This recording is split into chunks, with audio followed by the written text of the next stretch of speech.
Hello लोगोफोर, नोंथांमोनखौ आंनि बे गुबुन मोनसे गोदान भिडिअ बरायहरबावबाय। आसा खालामो नोंथांमोनहा भिडिअखौ मोजां मोनगोन।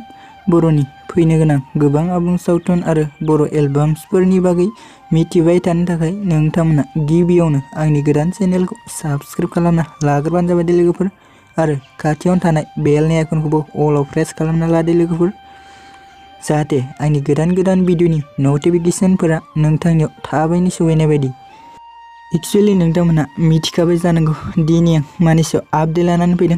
एक्चुअली लोगोफोर, दिनै आं मोनसे बर' एलबामनि सायाव आपडेट लानानै फैदों लोगोफोर। बे अफिशियेल मिउजिक भिडिअनि टाइटेलानो जाहैबाय अखा मोफ्लामनाय, आरो बे अखा मोफ्लामनाय अफिशियेल मिउजिक भिडिअखौ बि ब्रह्मा प्रडाक्शन चेनेलाव आपल'ड खालामनाय जादों लोगोफोर। स' नोंथांमोना बे भिडिअखौ दासिमहालागै नायाखै अब्ला नायनो हागोन लोगोफोर। भिडिअनि लिंकखौ डिसक्रिप्शनाव होनानै दोननाय जादों।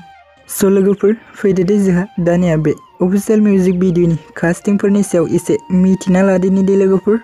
स' लोगोफोर, नोंथांमोना बे अफिशियेल मिउजिक भिडिअआव फावखौ खालामनाय नुनो मोनदों एरेन्डाम आरो हेजलाइन।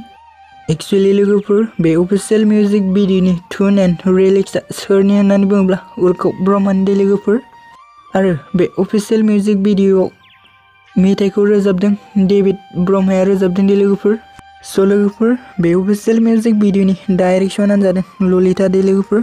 स' नोंथांमोना बे अफिशियेल मिउजिक भिडिअखौ दासिमहालागै नायाखै अब्ला आंनि चेनेलनि गेजेरजों नायनो हागोन। भिडिअखौ बेखिनिसिम नायनायनि थाखाय नोंथांमोननिसिम रोजा साबायखर थाबाय।